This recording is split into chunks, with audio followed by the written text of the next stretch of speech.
बिस्मिल्लाहिर्रहमानिर्रहीम। Dear student, आज हम लोग चैप्टर नंबर 7 का लेक्चर नंबर 10 जो है वो देखेंगे। उसमें बेसिकली जो टॉपिक है वो है आइसोमरिज्म।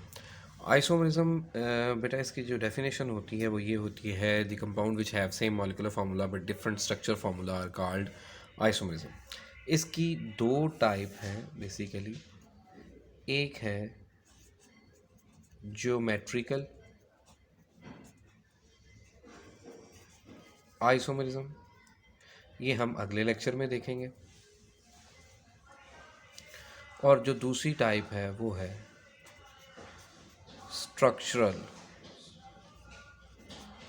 आइसोमरिज्म, ये हम इस लेक्चर में देखेंगे, लेक्चर नंबर 10 में। स्ट्रक्चरल आइसोमरिज्म की बेसिकली डेफिनेशन वही है जो आइसोमरिज्म की हमने पढ़ी है, the compound which have same molecular formula. Molecular formula same हो पर स्ट्रक्चरल फार्मूला, स्ट्रक्चर उसका मुख्तलिफ हो, साख्त मुख्तलिफ हो, उसे हम लोग आइसोमरिज्म या स्ट्रक्चरल आइसोमरिज्म कहते हैं। स्ट्रक्चरल आइसोमरिज्म की आगे 5 मज़ीद टाइप्स दी गई हैं। नंबर 1, सबसे पहली जो टाइप दी गई है वो है चेन आइसोमरिज्म।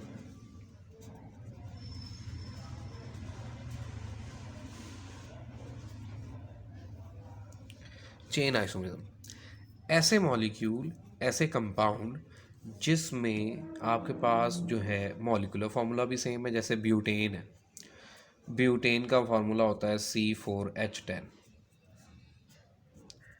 ये आपके पास एक ब्यूटेन है, इसका नाम है नॉर्मल ब्यूटेन, एन ब्यूटेन, क्योंकि चेन बिल्कुल सीधी है, उसमें कोई ब्रांच नहीं। अब इसमें और जो आपके पास ब्यूटेन का एक और आइसोमर ऐसे हो सकता है कि उसमें 3 कार्बन सीधी हों और एक ब्रांच में आ जाए, CH3 CH CH3 CH3। अब देखा जाए तो इनमें बेसिकली डिफरेंस क्या है नॉर्मल ब्यूटेन में और इसमें, ये आइसोब्यूटेन है कि 4 में से एक कार्बन जो है वो ब्रांच में आ गई।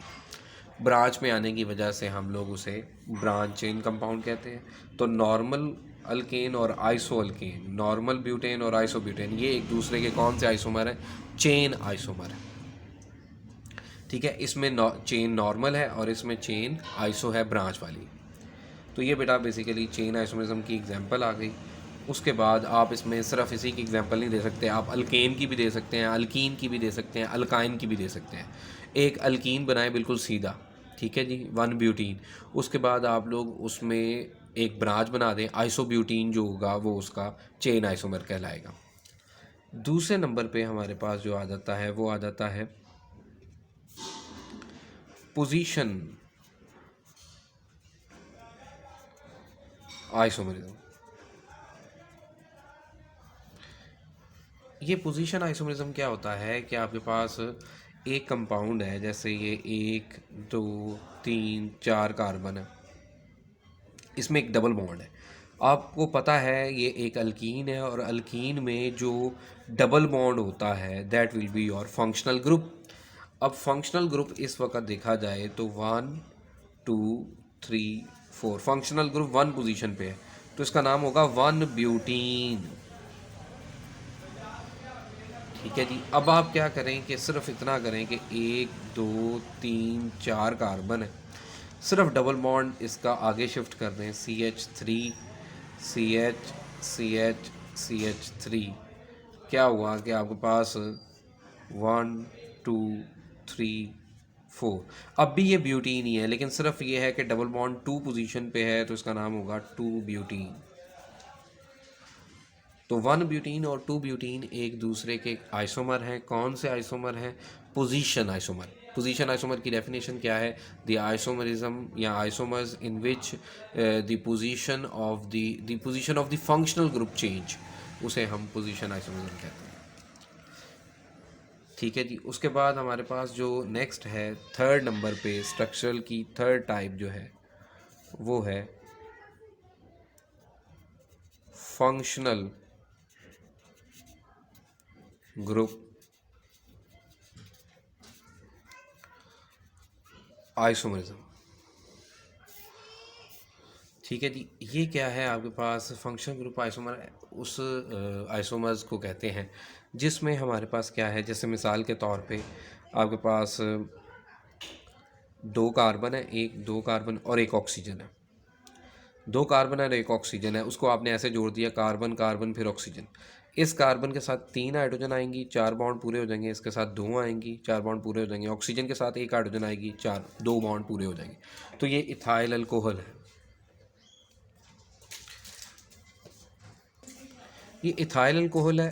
अब इसमें आप सिर्फ इतना करें, इथाइल अल्कोहल में जो OH है ये फंक्शनल ग्रुप है। अब आप ऐसा करें, ऑक्सीजन को दरमियान में ले आएँ, कार्बन ऑक्सीजन और फिर कार्बन। तो इसके साथ 3 हाइड्रोजन आएंगी, इसके साथ भी 3 हाइड्रोजन आएंगी। ऑक्सीजन के बॉन्ड पूरे हैं, 2 इसमें, इसके साथ कुछ भी नहीं आएगा। तो ये अब आपके पास ये अब अल्कोहल नहीं है। ऑक्सीजन के दोनों तरफ कार्बन हो तो देखिएगा 7 चैप्टर में फंक्शनल ग्रुप में ये ईथर लिंकेज होती है और ये एक ईथर है। तो अल्कोहल और ईथर में देखा जाए तो मॉलिक्यूलर फार्मूला तो सेम है, C2H6O। फ़र्क किसका है? फंक्शनल ग्रुप का। तो अगर दो कंपाउंड में मॉलिक्यूलर फार्मूला सेम हो पर फंक्शनल ग्रुप का डिफरेंस हो तो उसे एक दूसरे के फंक्शनल ग्रुप आइसोमर्स कहते हैं। 4th नंबर पे है मेटामेरिज्म। मेटामेरिज्म में फंक्शनल ग्रुप तब्दील नहीं होता। हम क्या करते हैं, हम बेसिकली एक ऐसा कंपाउंड लेते हैं जैसे ईथर है। ईथर के दोनों तरफ कार्बन एक जैसी रखते हैं, इवन 2 रख लो, 3 रख लो, 4 रख लो, एक जैसी रखो पहले। इसके साथ हाइड्रोजन 3 आएंगी, इसके साथ 2 आएंगी, इसके साथ 2 आएंगी, इसके साथ 3 आएंगी। ये भी 2 कार्बन है, इथाइल है, ये भी 2 कार्बन है, इथाइल है। तो ये हो गया डाई इथाइल ईथर। ठीक है जी, इसे इथाइल कहते हैं, इथाइल इथाइल डाइथाइल ईथर। अब आप क्या करें, आप इन कार्बन की तादाद इक्वल से अनइक्वल कर दें। ऑक्सीजन के एक तरफ 1 कार्बन रख लें, दूसरी तरफ 3 कर लें। अब भी टोटल कार्बन 4 ही हैं, लेकिन ये अनइक्वल हो गई। पहले इक्वल कार्बन थी दोनों तरफ, अभी अनइक्वल हो गई। ठीक है जी, इसका नाम क्या है? ये मिथाइल है और ये प्रोपाइल है। तो इसका नाम क्या हो जाएगा? M फॉर मिथाइल और P for propyl, MNOP। M पहले आता है इसलिए इसका नाम होगा मिथाइल अल्फ़ाबेटिकली, फिर आएगा प्रोपाइल और फिर इसे कहेंगे ईथर। तो मिथाइल प्रोपाइल ईथर। अब इन दोनों में क्या फ़र्क है? क्या इनका मॉलिक्यूलर फार्मूला सेम है? यस सेम है। क्या इनका जो है वो फंक्शनल ग्रुप सेम है? फंक्शनल ग्रुप भी सेम है। तो फिर डिफरेंस क्या हुआ? दोनों तरफ कम ऑक्सीजन लिंकेज, ईथर लिंकेज के दोनों तरफ कार्बन की तादाद इक्वल है और फिर अनइक्वल हो गई। तो इक्वल और unequal distribution of carbon atom से जो आइसोमर अराइज होता है उसे मेटामर्स कहते हैं। और लास्ट जो है वो हमारे पास है 5 वाला, वो है टाटोमेरिज्म।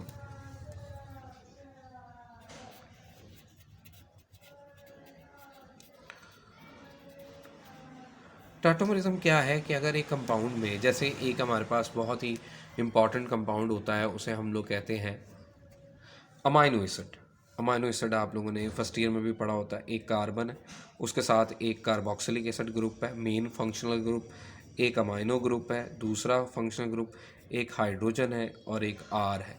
4 बॉन्ड पूरे हो गए, ये एक अमाइनो एसिड है। इस अमाइनो एसिड में ये वाला जो ग्रुप है, ये वाला, ये कार्बोक्सिलिक एसिड ग्रुप एसिडिक है और ये वाला जो ग्रुप है, ये अमाइनो ग्रुप, ये बेसिक है। तो अब एसिडिक और बेसिक ग्रुप दोनों मौजूद होने की वजह से कंपाउंड इस शक्ल में एग्जिस्ट नहीं करता। क्या होता है? एसिडिक ग्रुप अपना हाइड्रोजन आयन लूज़ कर देता है और बेसिक ग्रुप उस हाइड्रोजन आयन को अपने लोन पेयर के ज़रिए पिक कर लेता है, RCHCOO। जब ये अपना हाइड्रोजन आयन लूज़ करेगा, प्रोटॉन H पॉजिटिव लूज़ करेगा तो O नेगेटिव बच जाएगा पीछे। और ये जो NH2 था वो जब उस H पॉजिटिव को पकड़ लेगा NH3 हो जाएगा और साथ में उसके ऊपर पॉजिटिव चार्ज आ जाएगा। अब इसको, ये जो नया कंपाउंड बना है इसको हम कहते हैं ज़्वीटराइन।